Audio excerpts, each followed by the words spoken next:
Hello, 1, 2, 3. Hello, welcome. Hey, Brandon. Sorry, I'm testing my microphone. No worries.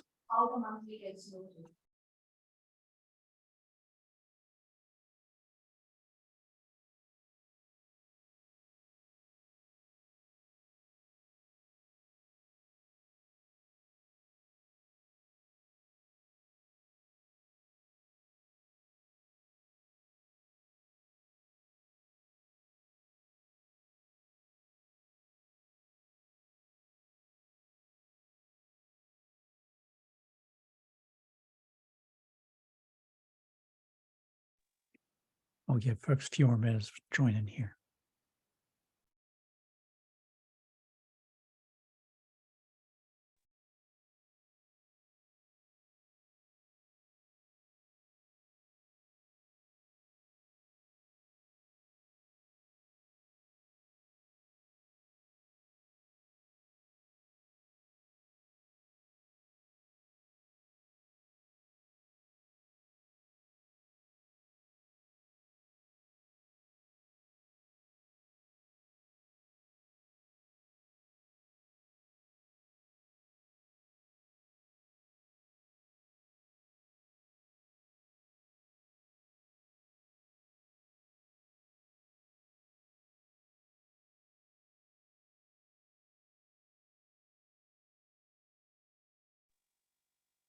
And we've got a pretty light agenda. I only had the one item on there for just throwing a little bit of attention out there to say, hey, there's an open PR for people to look at. Wasn't really much to talk about on that one. The 366 was just defining what happens when a patch fails,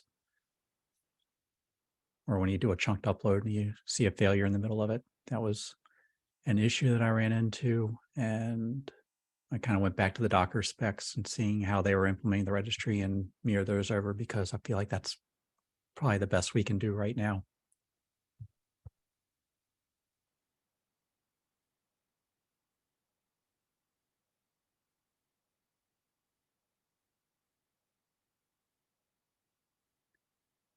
And that was all that was officially on the agenda. Drop the link in here in case anybody wants to add something else or sign in or questions in there. Otherwise, anybody have any other topics they want to talk about today? I've seen a bunch of threads over on the Slack. I'm happy to talk about anything. Go ahead.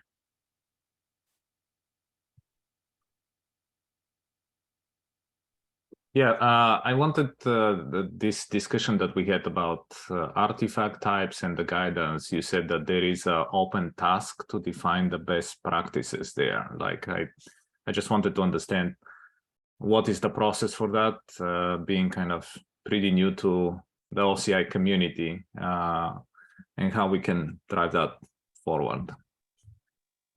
Yeah, we had our meeting back on the 24th, and yeah, I agree with Sajay. Welcome. When we had the meeting, that was Open Source Summit, I think, wasn't it? Or was that, no, that was KubeCon. They had an OCI meeting there, and one of the agenda items, kind of scrolling through the notes here so I can give a good answer. But one of the agenda items was to pretty much standardize this. So let me actually copy and link directly to that, and I'll drop this in the chat, and I'll also put it in our meeting notes. Where we were just talking about in general that this is an open question. That the reason we don't have a good immediate answer to you right now is because we really haven't solidified it in the spec as a standard. And I think some of the pushback was saying we're pushing back to see what the community wants to do with it. And then traditionally OCI has been a lagging standard. We haven't been dictating, here's how you must use our spec. And so we tend to come along when someone uses it and say, okay, they're using it that way. Let's document the way that is currently being used so that people can follow suit. Not always the way it should work out, but that's the way it's kind of, I feel like that might be the only option we have to get buy-in from everybody. Okay, I'll look at that,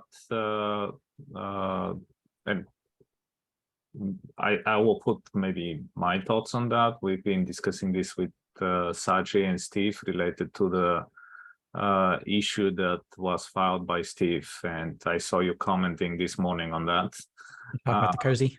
Yeah, about the cozy stuff. So I have my kind of expectations how that is used. It seems that actually my expectations are different from what other people are expecting. That's why I ping you and the folks there on the private channel, just to understand, okay, what is the historical work and how you guys plan to use it. So that was the reason.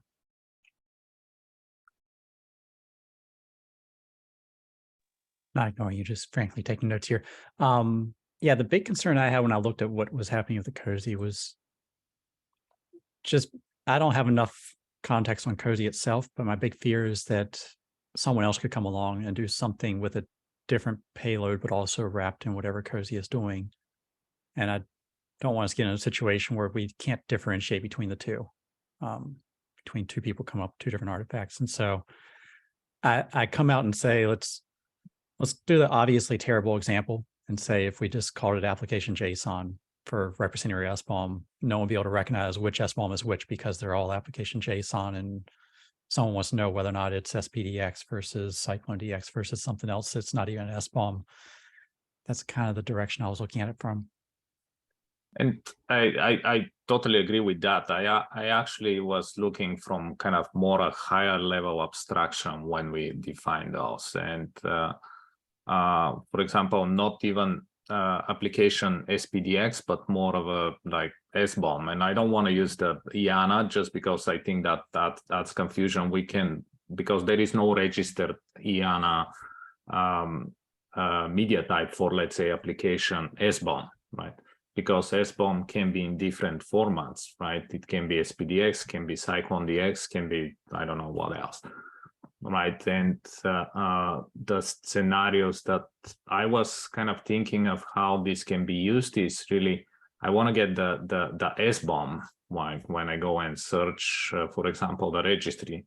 The SBOM can be in each one of those formats. And if I am a tool, for example, I can or cannot handle those formats depending on the sophistication of the tool, right? But from when you think from usability point of view, I'm looking for SBOM. I'm not looking for SPDX specifically, because I'm looking to understand what is included in, let's say, the software, right?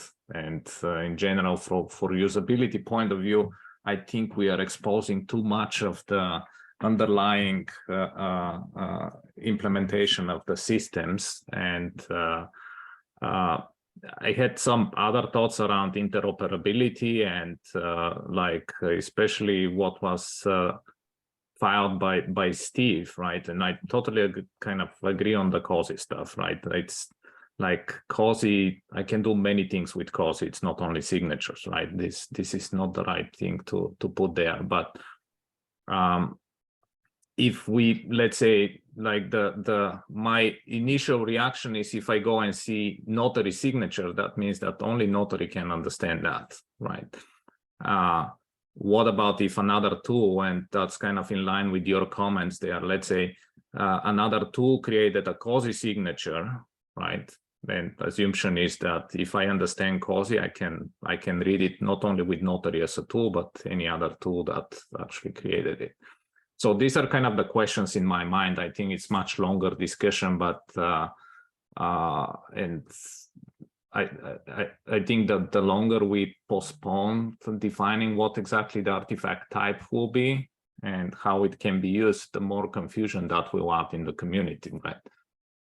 And that's kind of my only concern. I agree. And so that was why I was pushing to say, if we get an open issue over on, I'm assuming we're probably put this over on image spec, that might help put a little bit more pressure on some of the OCI stuff, saying here's why that we can't just wait for the community to do it, that we need to do it for the community. That might help drive some of that discussion if you're looking to go that way. Because right now it's been very much a let's let the community do it and then see what happens and then document it. part of what I described at our meeting from the KubeCon was saying I think exactly what you were saying. There are a lot of different ways you can represent this, and you're looking at the artifact type and the media type and how they interact. And depending on how you do this, how you want to package this, there are a lot of different ways somebody could represent the exact same data. Different media types. And the one that I think you were pointing out there was, what if we just called something a generic application SBOM and then put a bunch of different kinds of SBOMs in there? So there is multiple ways to interpret all of this. And so they are all very good questions that we just haven't answered yet. Ramkar, I'm probably stepping over if you want to jump in. Yeah, so I just wanted to point out that I mean, this is a very important topic, I think, in terms of best practices. Otherwise, it causes a lot of confusion. So there is this concern that John Johnson raises very frequently. That is, I think he's unhappy about the proliferation of these media types when you get into this, right? So that is also the other side of this conversation. So do you want so once you open this up, the artifact up, then the media types will proliferate. So this, I think we need to put out proper guidelines on how to use this effectively, and this is going to become very important. That's it. End of rant. Ramkumar, can you explain what he means with proliferation of media types? So when you have this, so what this artifact types and media types work does is you basically can choose whatever you want there, and the contract is between the client that pushes and the client that pulls, and the registry is just a storage in between. So that is the contract, and basically what it gives you is it is powerful in the sense that the registry is you gain a lot of flexibility in what you can store, what you can interpret, and things like that. And it's opaque to the registry. Registry doesn't care. It's just it's an onion layer, right, for the registry. So that's what it gets you. But if the issue is that the registry must be able to inspect or enforce certain types on the data that it is consuming, because then you really need to be careful about what media types are allowed inside the registry. And that may be important because the way the artifact spec is right now, the lines are blurring between a registry and a file system, right? So that's the issue, I guess. So for the registry operators and users, how do you set up these artifacts? How to use them effectively? All of that becomes very important in terms of guidelines. Okay, I think I understand. I think another one of John's comments was very much along the lines of, if there's already an IANA registered media type, don't invent a new one. Use something that's already been standardized and defined upstream.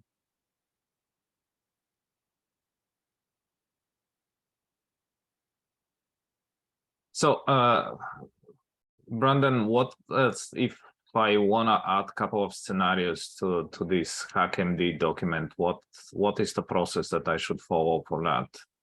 Because these were the notes from our KubeCon meeting, so feel free to look at that, take from there. I wouldn't necessarily change it just because it's more like a document of what we talked about before, but open issue over on image spec and say, hey, we're looking at this, we're having the problem of trying to figure out which direction we should go. If it makes sense, I think we're also looking at potentially adding a pull request and start documenting some of these things over on image spec to say, here's our general advice for how to use this, but we haven't gotten there yet. Okay, thanks. Yeah, the fact that you're asking these questions, though, it kind of verifies some of the same thoughts that I had, because I was asking these questions a while back myself.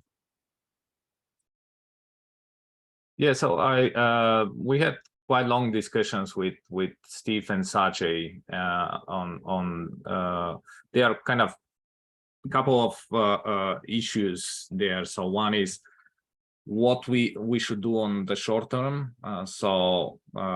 Because some of the kind of longer term discussions, they can take too long. They can take, in order to come up to agreement, it may take a while.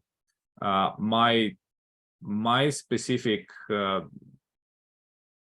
concern is really when we start, I understand that we will, there is the concern of proliferating the media types, right? But on the other side, if every, let's say, vendor start putting their vendor type artifact type, right, that will proliferate the artifact types, right? And now my tool will need to understand like SPDX SBOM, the Cyclone DX SBOM, the TODIS SBOM format, and so on. And I need to have too many if case statements if I really need to go and find the SBOMs. And also from like when I go and query the registry, right, I need to have a long query which says I want a SPDX and Cyclone DX and TODIS SBOM.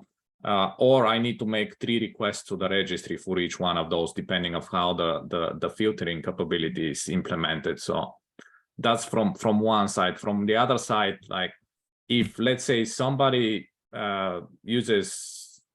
take the COSI example, because Steve started with the COSI example. If there is a tool that actually signs using the COSI envelope, right? And if they put it as artifact type, this is my tool's signature, does that prevent like the interoperability? Is the question that immediately pops in my mind is, okay, this is created by let's say notary signature.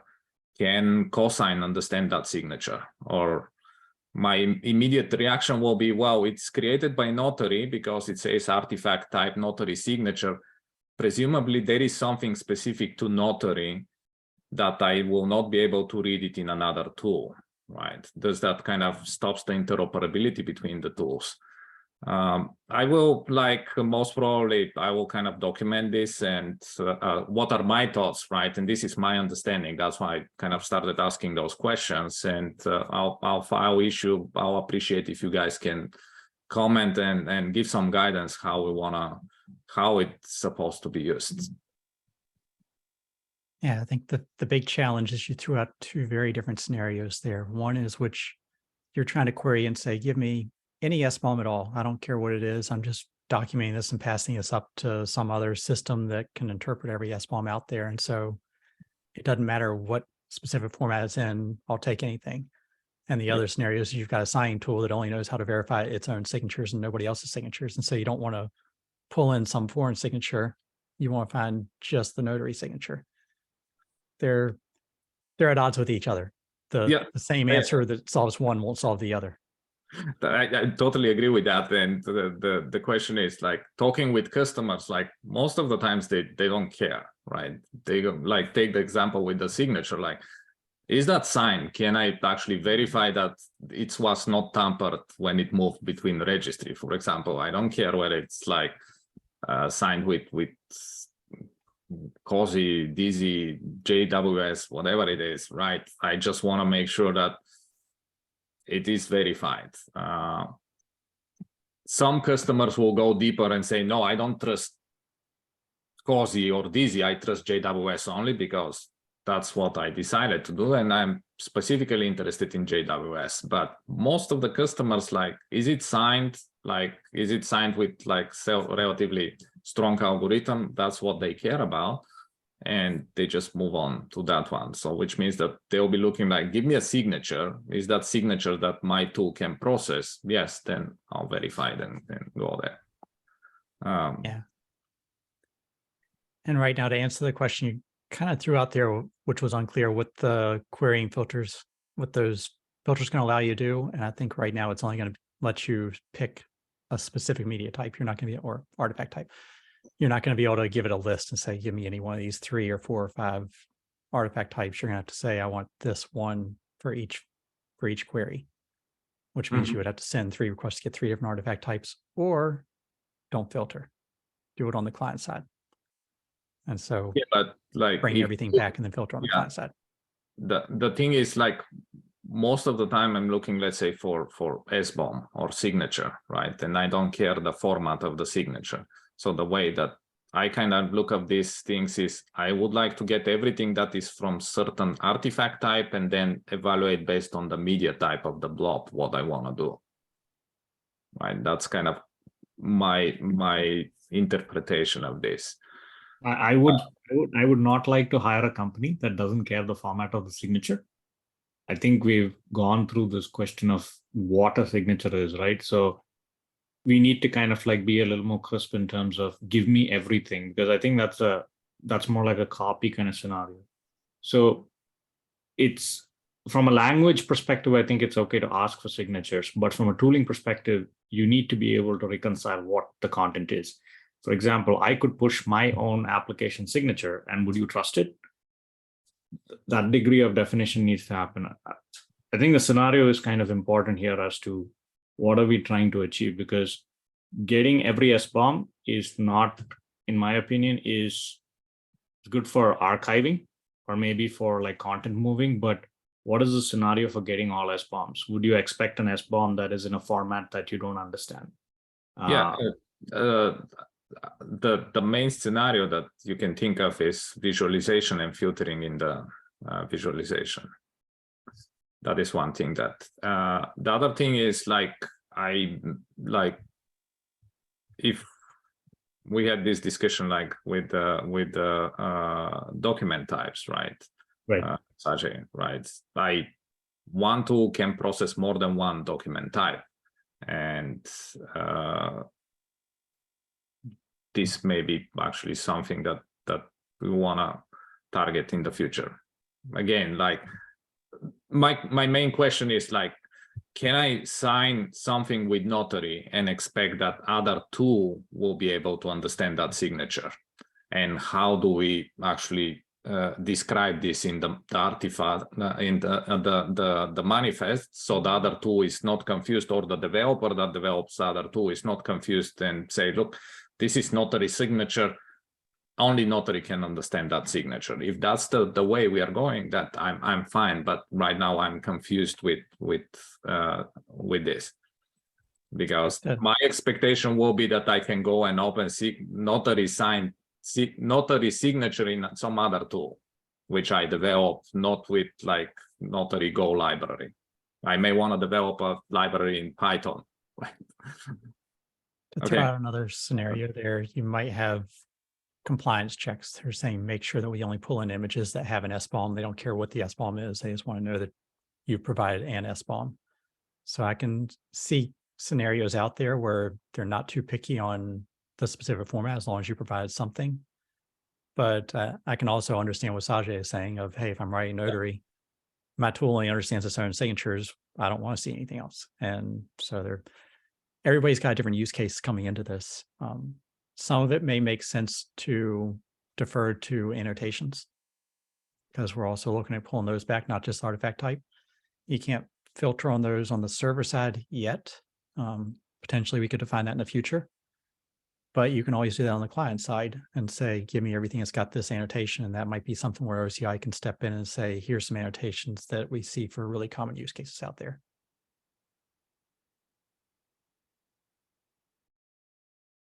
Makes sense.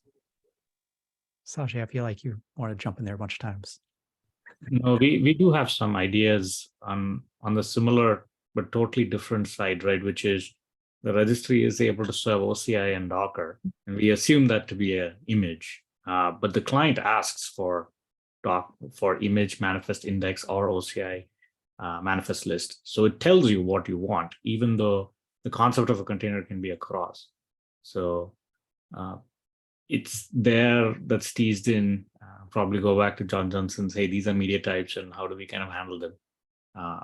It's kind of leaning towards that same thing of multiple media types or multiple types actually collapse to a logical concept of the same type. And we don't have any notion in OCI that says these are everything. Give me any manifest, right? We say which manifest we want.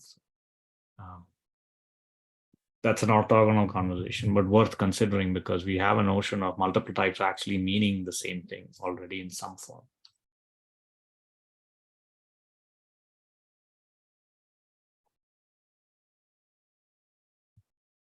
Yeah, that's all I had.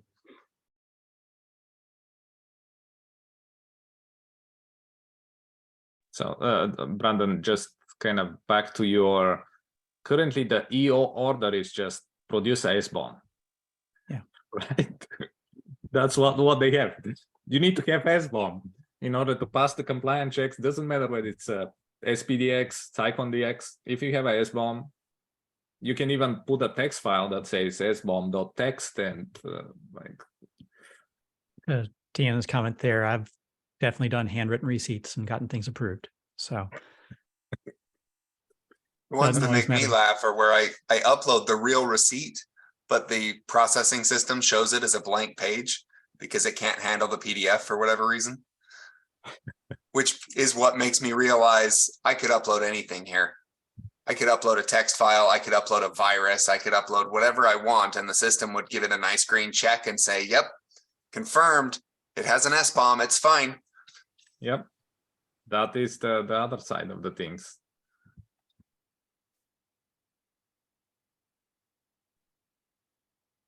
it is helpful though, seeing some of the different use cases out there. And so it might be good when you're looking at what the issue you want to raise on this is and saying, how do we specify these? To start looking at the different use cases and the different users that are going to be using this from different perspectives, because I think each one is going to come in with a different requirement. Yeah, makes sense. So I will actually go and write all the scenarios that I currently have in mind, and I'll put it for discussion. So, and I understand that there will be different approaches that we can take. Yep. And we're a hard herd of cats to wrangle into a single direction. So expect discussions going off in all directions and no consensus for a little while. It's the way of the beast. Okay, thank you. Thank you. Like I say, it's one that I had raised up earlier. I think you and I are both on the same page that it would be nice to see some more definition for the community along these lines. I've been looking at from some of my own code in terms of how I can just do a query and let the user get a response back that says, hey, here's the data you're looking for. And I realized, well, everybody's going to format it differently. It doesn't make it easy to start putting answers in those fields if everybody's using different syntax there. So there is some value there.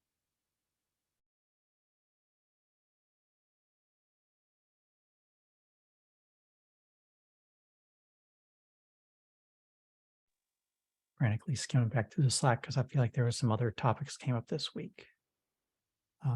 Yeah, just before this, we were talking about what does it mean to be ignored? That was over in the Slack. Hey, drop some links out there.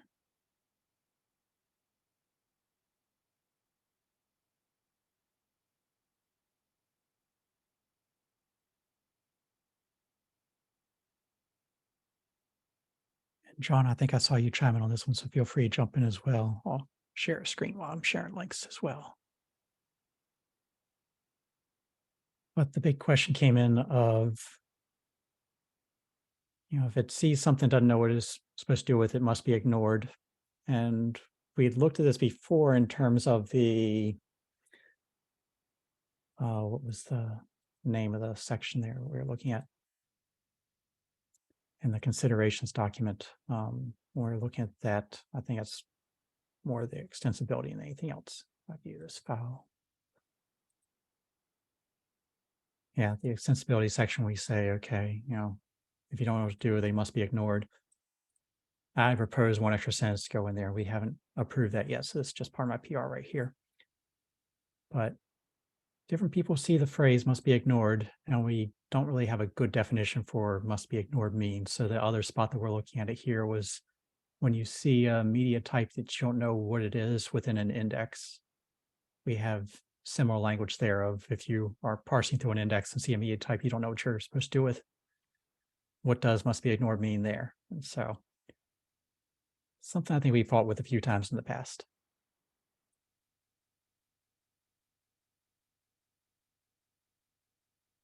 I will drop these links in the chat in case anybody wants to follow along there.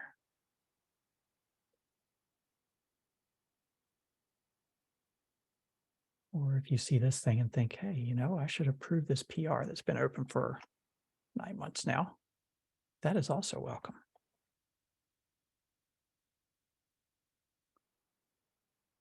Not to terrify you there, Toddy, but sometimes things sit around for a while with us forgetting about them.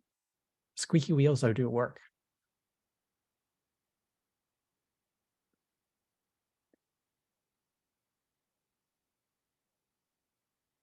This is also the place where people are going to say they're going to ignore me for bringing the topic up.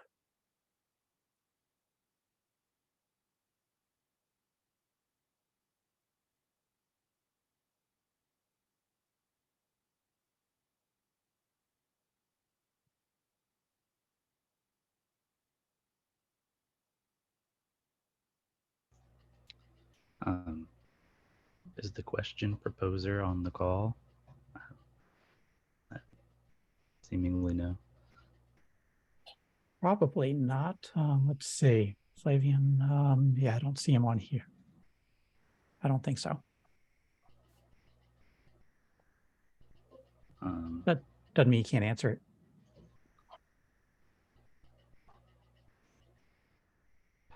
Right. I guess it seems like their question is mostly, hey, what does this mean? I think their interpretation is correct.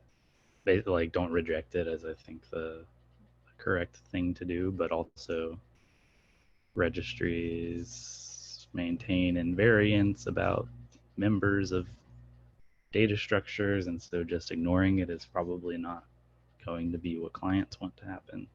I don't know what the correct answer is for like maximal forward compatibility. I haven't thought too deeply about it, but I don't know that we can have a generic answer.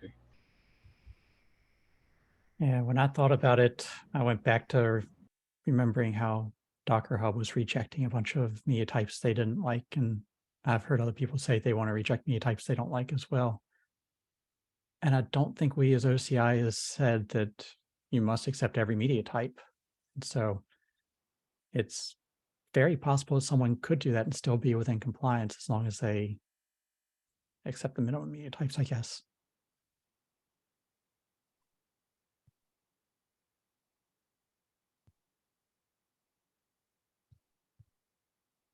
Not something I like thinking about, but I could very well see that happening. That said, for that to happen here, a registry can always reject an index that refers to a manifest that doesn't exist on the registry. And they can also reject a manifest upload with a media type they don't recognize. And so putting those two together, you couldn't upload the manifest that this thing you don't understand what it is. You couldn't upload that manifest to the registry in the first place. Therefore, you couldn't upload the index because the manifest doesn't exist.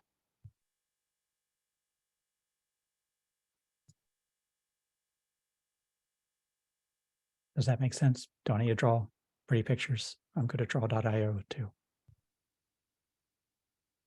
I think for like blobs, the correct thing to do is probably to ignore it, right? Like don't validate blob media types most of the time.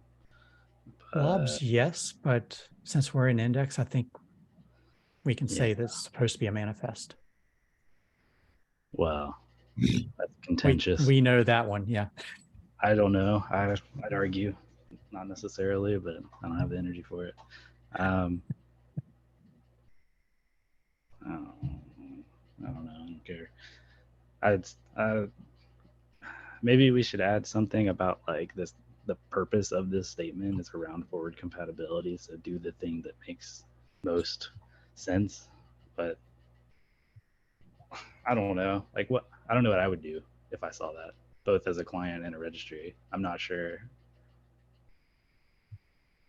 As Like a client, if I'm parsing an index and I see a manifest that I don't recognize, I can understand just saying skip over it. I don't know what that is. I don't know what to do with it.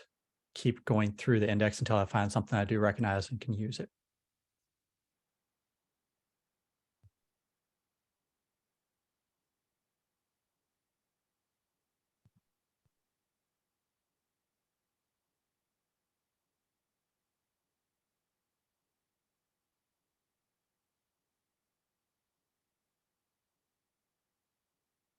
I don't have your video up, so I can't see if you're like making funny faces at me or not.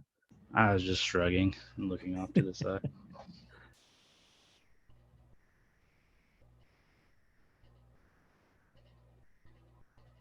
Yeah, the one thing that I think might help anybody that's looking at this is the fact that the registry could reject an unknown manifest before it even gets to the index stage.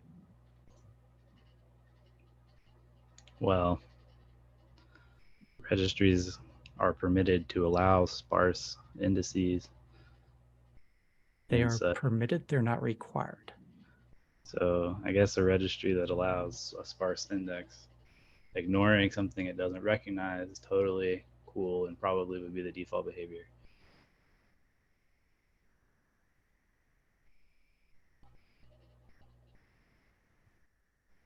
I don't know. Maybe we can link to the considerations portion of this. It's like, hey,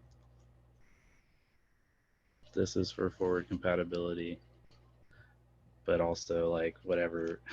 If you see an unrecognized media type here, you're gonna have to make some changes already, most likely. Yeah, it very much depends on whether you do the sparse and whether you have already rejected it before.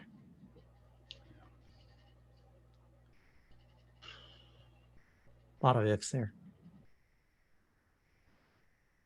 What is the point of this? Why did we add this? I didn't dig into it.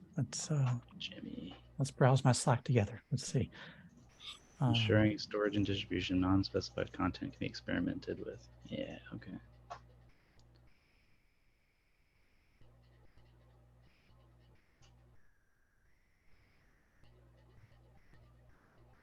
Yeah, I mean, I gave him a couple links there, but So I'd say like, not considering the registry perspective, like being able to put arbitrary media types and say an image index on a layout is useful.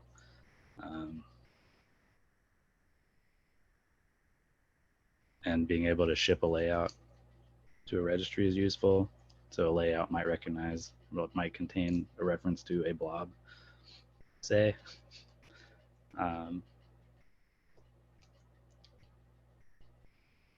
shouldn't, I don't but know. it can.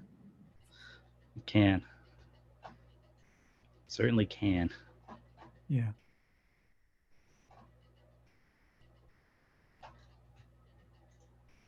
I'm afraid to see what's in your indexes. Anything. Anything and everything.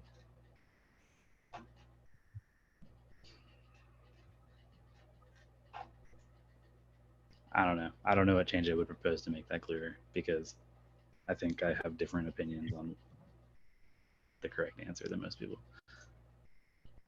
I know.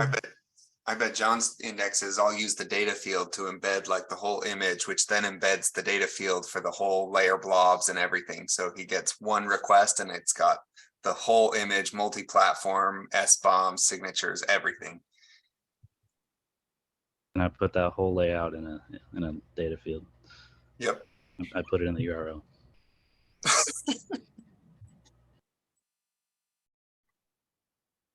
We're all laughing because we know it's true. Does 902 make sense, concerns, thoughts one way or another? Does this? Sajay, just threw that in there. Any reason why it's not a must? Shall not is the same as like a negative must, I think. That made me Are read you- an RFC. Or are you looking at another part of this sentence, Sajay? No, I think the point is the content should not be modified at all costs, right? That's what we're trying to say. Yeah, If shall not is equal to must, then it's fine. Then please Yeah. ignore. Shall not is equivalent to must not, per this website I just clicked on. Yeah, we've got something in our documentation somewhere that says what all these, what is it under? I feel like I had a PR that added this somewhere else, but with like more hedgy language than this even.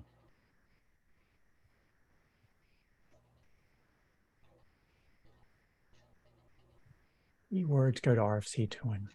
That's what I was looking for.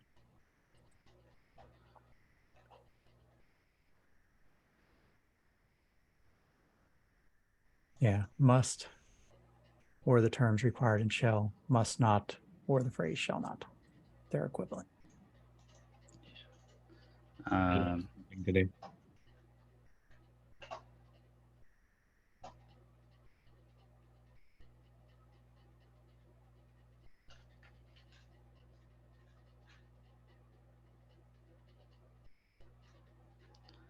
I'm surprised we don't have this like already somewhere, you know. Well, we could. All you have to do is hit looks good to me. Yeah. And it's there.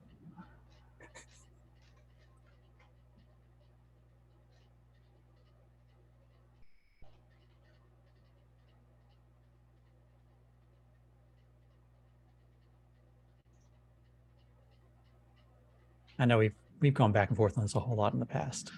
How do we clarify it? How do we make sure everybody agrees to it? I don't even know that it is true. You know, I don't know. I don't know that it is, I agree with it. Like, let's say Jason Hall writes a registry that does something interesting. When you pull, like, sometimes I want to modify an image. I guess it's hard to say that you should never do this because it depends on the expectations of your client, right? Like, if you're a dumb storage thing, yeah, I don't want you to touch it. But what if you're one of Jason's Azani registries that does fun things like flatten an image, you know?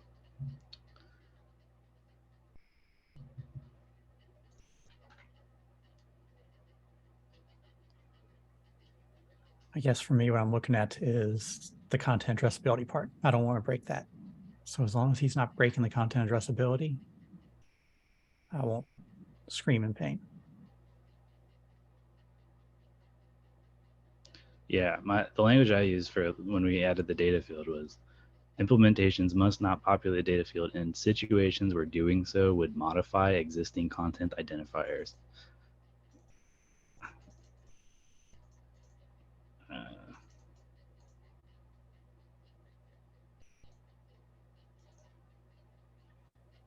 So does the prefix on this that's saying that if you're storing and returning a manifest and blob in a content addressable store, does that qualifier on this statement where we say shall not modify the content, does that work for you?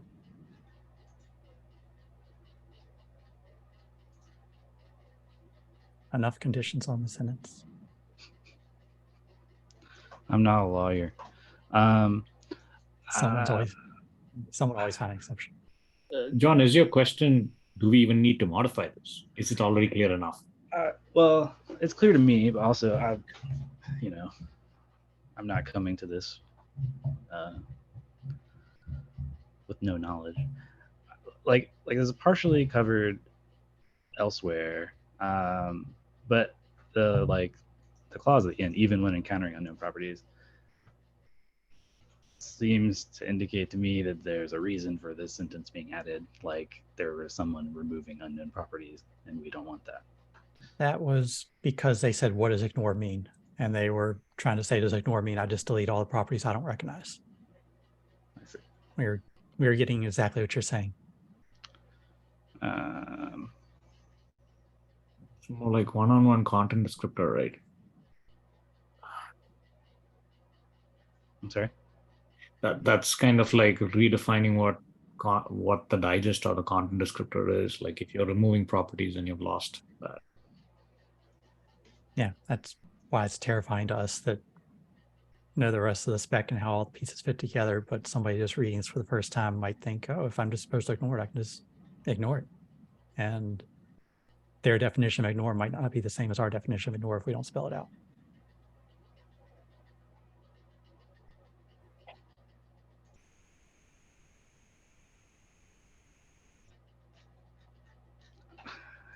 I just don't like the sentence, which is really not a useful feedback. Like, could we combine it with the previous sentence? So, like they must ignore unknown properties and Yeah, which implies or something like that. yeah, and you know, not modify content or something.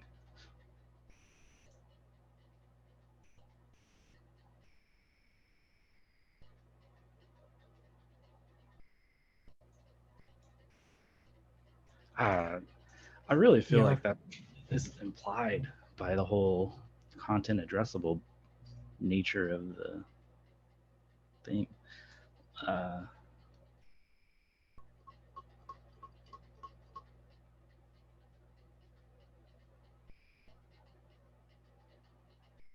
It probably is helpful to say like don't delete things, don't modify content basically ever.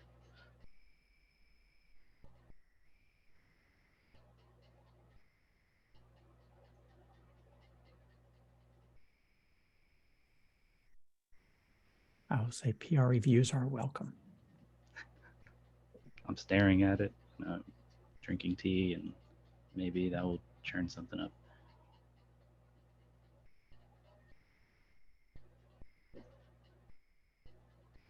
I missed the first 15 minutes of this. I'm sorry. Did anything interesting happen that I should have participated in? You're mostly talking about the artifact type and the blob media type. And I think we agreed to make a whole new spec and extend our CI into whole new realms that nobody has planned on. And that'll happen tomorrow. No, we kind of brought up some of the conversation that we had back at KubeCon and talked about some of the cozy discussion. Brandon, that was mean. I like to make sure your tea is working.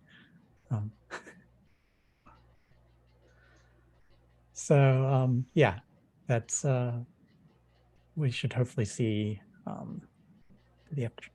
Dodie is still there. I hope I'm saying the name right. Hopefully we'll get a issue coming out of that of saying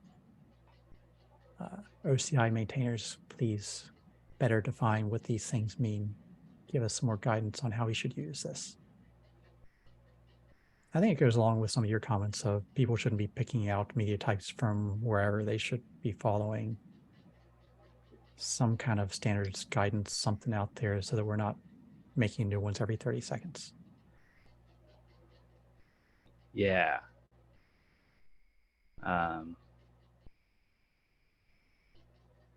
It's not good to just have a parallel universe of the same thing, but unregistered and freeform.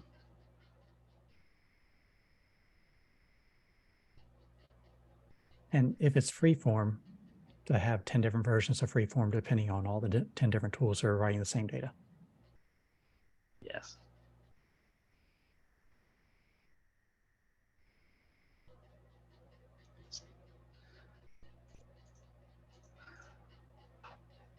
See, 15 minutes, we actually did something you liked and we didn't completely destroy the entire spec. Brandon, I don't like that it says shall not on this added line because it says must not right above it, and got to be consistent.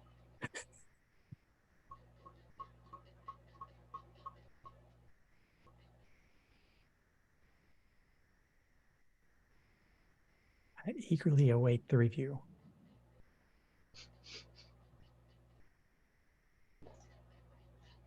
I'm surprised you don't have a content addressability section in the considerations. Maybe we do. Hold on. Seems like something will be good to write.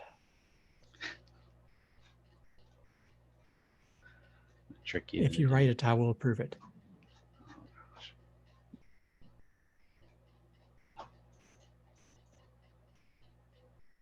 I've volunteered myself for too many things already, so I'm trying to be good about not volunteering myself for something else.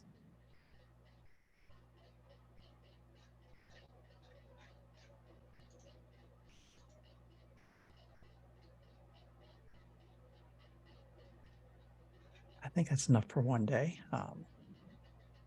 Any other thoughts before we wrap it up and give you 10 minutes to drink some tea and think about how to rephrase the wording over there?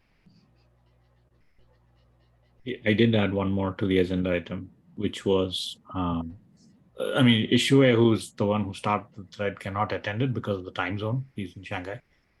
But the main question was, how can we make sure that we can deterministically determine whether the registry supports the OCI manifest? There's not a clause inside the referrers API saying that if referrers is supported, then this is supported. I think there were a couple of edge cases that they discussed, like you could query referrers on a repository, and then you have to do a substatus query of name not found. But the repository doesn't exist, and that's one way of checking. So should we add anything into the referrers API or in the distribution spec saying that if the referrers API is supported, then these manifest types are supported? Or is there some other way to discover this? Because there's no header or any way to query whether the registry supports image spec version 2 with all these versions of manifests. That seems to be the gap that they're facing. And this came after writing the tool and writing all the edge cases. So I think that's, they want a deterministic way to say, when can I push this type is something they want to kind of determine. Yeah, it goes back to the people keep linking to my Posidon thread out there. Copy and paste this one. I wish Zoom had a better way to copy from a comment without copying the entire text. But the concern I have if we automatically update is that it's not necessarily portable. And what you see on one registry doesn't imply that that's going to be the case on every other registry that artifact is going to be copied to. Before we get to conversion, I think the first challenge was how can we determine whether this manifest is supported. The conversion bit I'm not even going with. That's a hard one because, like you said, content addressability and all that out of the window, right? The moment you convert manifest. So can we at least make sure that the registry can clearly define, like either as an API or a header or some mechanism that, okay, I'm going to put this, and then you respond with some valid code. For example, I think ECR responds with one code, ACR responds with one code. So, and the spec has one code defined. Whether that's the way that we should do it is something that's pending. And we could handle all the cases for different registries, but it would be good to at least say that this is how we expect clients to implement this, or we give another header or something. My assumption though is that you're trying to use this to automatically upgrade, right? You're trying to say if a registry supports the new stuff, you want to start pushing things with the new stuff, right? So maybe some insight into the library itself. Currently, the library only pushes the artifact manifest, and they are considering whether there should be a user input or whether the library can do something smart of falling back. But to fall back deterministically is not possible right now. That's the decision point. But I don't think automatically upgrading and moving content to different registries in different formats is a good practice. I'm pushing against that. So just to give you my point of view. But at least from a distribution spec perspective, we should be able to say that, hey, we take this manifest, and if it's an invalid manifest, then we go back down. But the problem with the invalid manifest error is that the manifest might be malformed. So that might be one option. But if you put a JSON, then that doesn't work. But client libraries can make sure that the manifest is valid and maybe use it as a field. But is that the pattern they should use is, I think, the higher order question. I don't know whether invalid manifest is a good way to determine that, okay, you can't use the OCI manifest. Yeah, from my side, it doesn't matter what error the registry gives me. If it can't push the new manifest type, I'm just failing.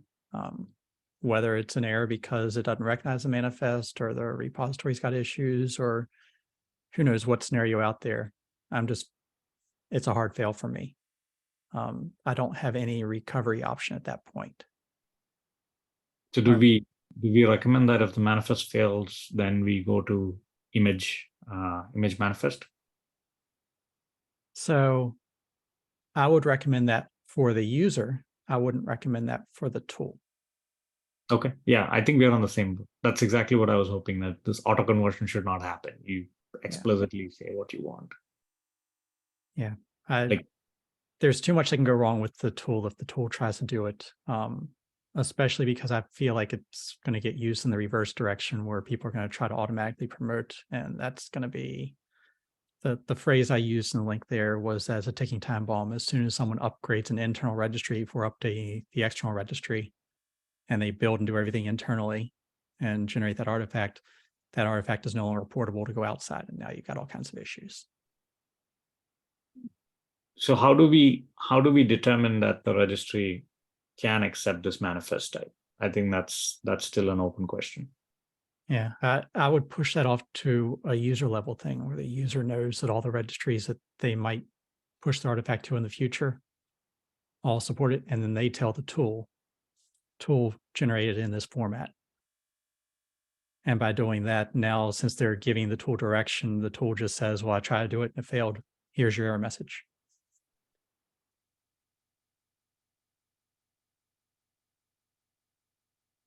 Okay.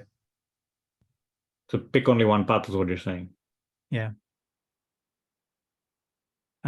I've considered all the different scenarios where an automatic upgrade could help, and there are just too many more that it can really break things for me.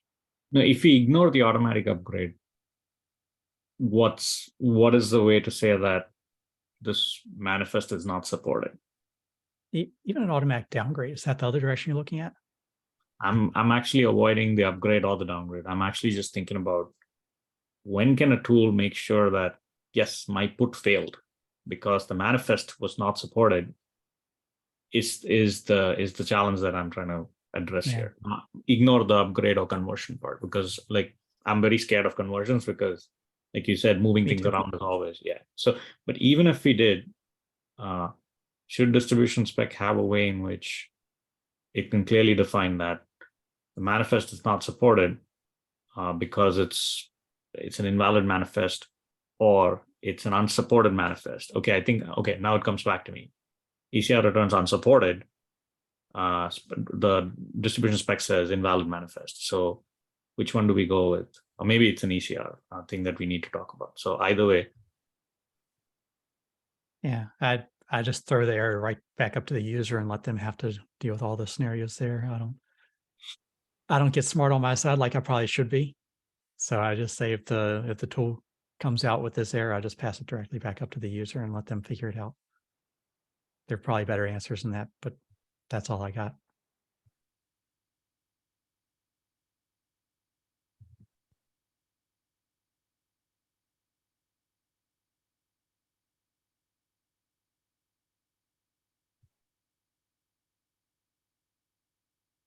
Did I leave you with enough of a non-answer to say, well, at least we're doing everything we know we could do?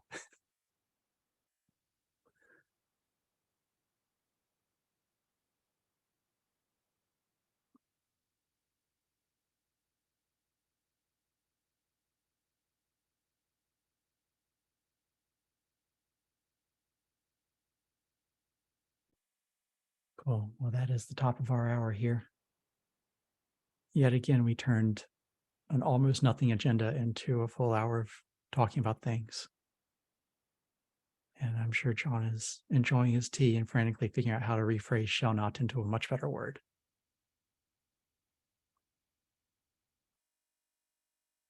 Good catching up with everybody. Yeah. Hope everyone had a happy Thanksgiving. Till next time. Bye.